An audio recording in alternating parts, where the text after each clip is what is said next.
Masih dari lantai 2 Gedung Serambi Indonesia Tanjung Permai di Batas Kota, Saudara Lon masih bersama saya Tia Andalusia dalam talkshow bersama ACSTF dengan tema upaya mengoptimalisasikan pelaksanaan Undang-Undang Pemerintahan Aceh di masa depan.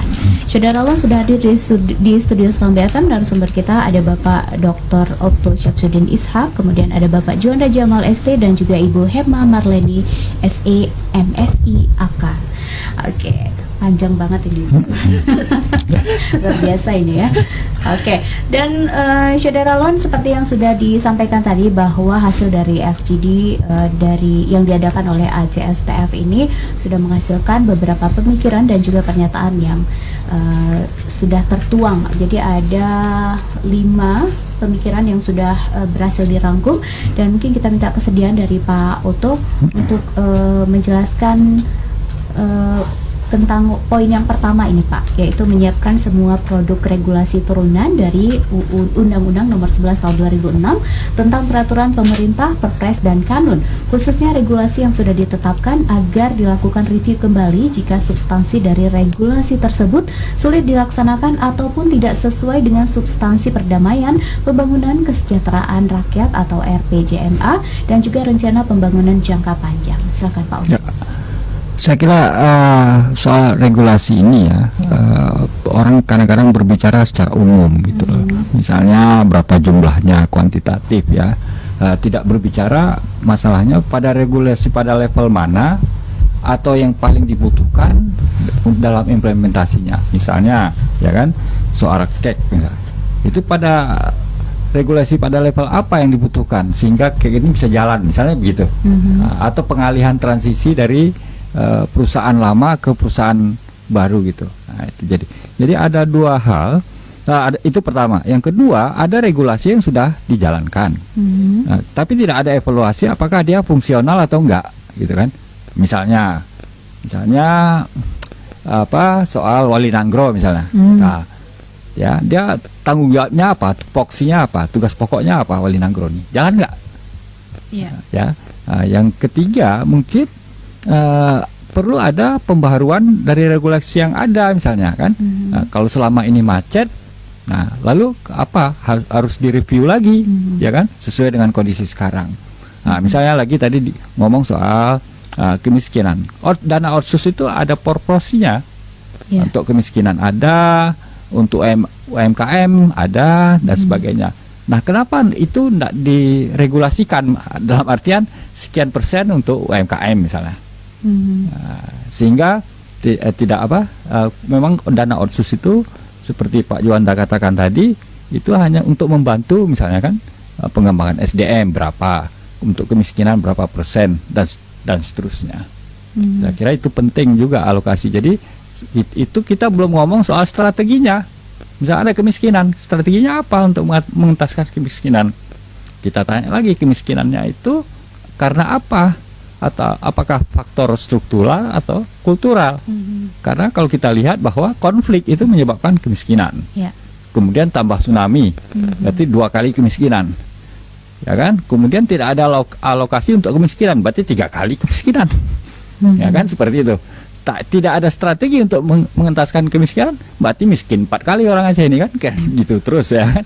Nah, jadi memang kita harus anatomi kemiskinan aja kita tidak jelas ya, tidak jelas pada level kebijakan, apakah pada level regulasi, kalau regulasinya pada level mana ya kan. Jakarta punya apa barang di gubernur atau di bupati ya kan, nggak jelas. Nah, itu yang susahnya untuk kita bicara UUPA secara umum ya. Nah, mari saya kira tahap sekarang baiknya kita memang berbicara UUPA secara khusus ya. Nah, regulasi apa yang paling efektif sekarang? Kita nggak tahu. Regulasi apa yang setengah efektif? Nggak tahu juga. Regulasi apa yang tidak efektif? Ini juga nggak tahu. Tapi orang hitungnya, oh ini belum, itu belum ya kan. Nah, kalau ada mentok dikatakan, wah ini karena regulasinya belum, dan sebagainya gitu loh. Padahal itu kadang-kadang masalah negosiasi antara Aceh dengan Jakarta kan. Juga masalah seperti Pak Juanda katakan tadi, bagaimana kita melakukan hubungan yang baik ya kan, yang baik dengan Jakarta. Kemudian sekarang dalam kaitannya dengan COVID misalnya, COVID ini kan sebenarnya dalam kaitannya dengan kebijakan, ini sebenarnya resentralisasi. Yang terjadi itu resentralisasi. Uang ditarik balik ke Jakarta, dikumpulkan di Jakarta, diputuskan di Jakarta, penggunaannya untuk apa? Berarti kan ini bertentangan sebenarnya dengan UU PH. Ya, misalnya seperti itu. Nah, itu tidak pernah dibicarakan. Nggak pernah dibicarakan. Iya. Nah. Apakah dengan seperti itu penyebabnya juga pemerintahan yang berganti, Pak Uto? Misalnya dari Aceh sendiri kan pemerintahan sudah berganti, udah berapa periode, kemudian dari pemerintahan RI juga seperti itu. Apakah? Oh iya, pasti itu ya. Setiap rezim tuh punya karakternya masing-masing, ya kan. Misalnya dulu Pak SBY, nah, itu terjadi desentralisasi. Pada saat dia gitu, MOU Helsinki, jadi kan dia mungkin lebih mengerti dan karakternya memang lebih lebih desentralisasi ya, mendistribusikan kewenangan itu. Nah, kalau Pak Jokowi lebih pada resentralisasi misalnya kan begitu. Ke pusat dulu gitu ya. Tapi apakah itu tidak menyalahkan penggunaan dana otsusnya? Saya kira jadi itu termasuk dana otsus itu yang ditarik lagi atau? Ya, karena urgensi atau emergensi COVID ya kan, ya. Nah, dan karena kekalahan diplomasi Aceh mungkin bisa jadi juga begitu kan, karena semuanya juga harus ini ya. Ya, karena prinsipnya pada negara yang demokratis itu semua dinegosiasikan, bisa dibicarakan bersama, itu prinsip demokrasi. Ya. Nah, tapi kalau kita sumber daya politiknya rendah, ya kan? Ya, enggak tahu negosiasi kan, cuma pukul-pukul meja aja kan, bukan negosiasi itu kan. Nah, itu SDM-nya juga ya? Bisa juga gitu ya, SDM politisi Aceh gitu ya. Baik, selanjutnya juga dari bidang ekonomi juga diperhatikan juga gitu ya, Pak Uto. Dan yang kalau Pak Uto lihat, kalau pembangunan perekonomian di Aceh ini, kalau misalnya di sini kan pembangunan perekonomian Aceh dapat difokuskan pada peluang dan juga kebutuhan regional, menguatkan konektivitas dengan wilayah terdekat, memastikan badan investasi yang mengelola keuangan, kemudian pengembangan kualitas koperasi dan juga kooperasi, fungsionalisasi pelabuhan internasional yang dilengkapi fasilitas dan kemudahan ekspor-impor, dan konsentrasi penuh pada pengembangan BPKS sebagai hotspot pertumbuhan ekonomi baru yang berhasil. Selanjutnya KIA dan juga KEK atau KEK itu dengan sendirinya akan tumbuh. Nah ini kalau kita melihat kan seperti kayak masih diangan-angan mungkin ya. Iya, itu nggak jalan. Tapi kan ini sudah ini karena belum apa-apa udah ada tersangka korupsi kemarin kan, yang kayak BPKS. Ya. Nah, macam BPKS ini kan udah zaman bapak saya udah ada BPKS ini, tapi gitu-gitu juga gitu loh kan. Nah, jadi saya aja udah tua kok sekarang kan. Nah, memang nggak pernah berkembang BPKS itu. Apakah kesalahannya di birokrasinya atau sistem manajemennya tidak bagus, atau bentuk korporasinya nggak kuat gitu. Jadi macam-macam. Makanya ini sebenarnya harus dipretelin satu-satu ya. Kita lihat di mana gagalnya. Misalnya sekarang saya dengar bisa sebagian dana yang dicadangkan untuk BPKS ini APBN kan. Ya, itu habisnya untuk apa? Ya, operasionalisasi ini biar rutin juga jadinya. Ya. Nah, mungkin Pak Juanda lebih. Makanya kan, karena ini Aceh besar lebih itu punya andil itu kemacetannya BPKS. Jadi begini, mengulang lagi sedikit tadi. Jadi dalam 15 tahun ini ya salah satu faktor kenapa hal-hal seperti yang disampaikan oleh Pak Uto itu nggak bisa kita capai. Kita ini gagal menjadikan UUPA ini ataupun Helsinki kemudian UUPA ini sebagai spirit untuk membangun Aceh ini kembali, sebagai ruh, sebagai konstitusi Aceh gitu. Padahal misalnya di awal ketika kita merumuskan UUPA ini kita punya cita-cita besar bahwa kita ingin jadikan UUPA ini sebagai kanal untuk kebangkitan Aceh gitu. Kan karena kita mengatur tentang pendidikan, mengatur tentang semua lah, ekonomi kan gitu. Nah, kita punya semangat ini. Tapi kemudian ketika implementasi jadi yang secara politik para politisi terjebak dengan aksi-aksi politiknya yang technical things gitu kan. Yang aparatur pemerintah terjebak dengan sistem birokrasinya yang juga teknis dan kacamata kuda melihatnya gitu kan. Kemudian misalnya GAM misalnya sebagai yang membuka, yang menandatangani perjanjian Helsinki ini juga kemudian tidak bisa menemukan formulasi yang tepat bagaimana bentuk diplomasi Aceh Jakarta ini terus berlanjut. Maka kemudian yang di pemandangan kita, kemudian pemikiran kita, ini Jakarta kayak dakilam dan Jakarta sudah tipu kita lagi misalnya. Padahal misalnya kita tidak mempersiapkan diri ini. Jadi setelah damai semestinya transformasi kapasitas leader Aceh ini betul-betul harus dibangun. Bukan hanya pada GAM, pada aktivis juga, pada akademisi juga, pada ulama juga, pada semua. Kita harus duduk satu meja membahas bagaimana menjadikan UU PA ini sebagai agenda utama kita, agenda strategis kita, sebagai Aceh National Interest misalnya, untuk kebangkitan Aceh itu.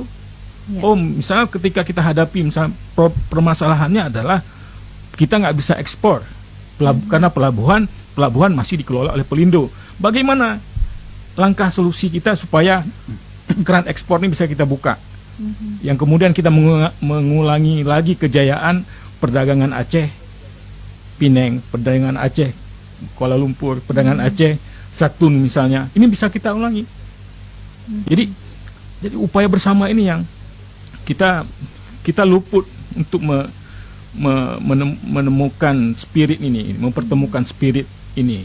Jadi tadinya misalnya secara bersenjata spirit perjuangan orang Aceh itu begitu hebat, tetapi ketika kita masuk pada era politik, spirit perjuangan kita hilang oleh berbagai hal-hal teknis yang kemudian boleh jadi harta, tahta dan lain sebagainya misalnya. Ya. Jadi ini yang paling utama menurut kita.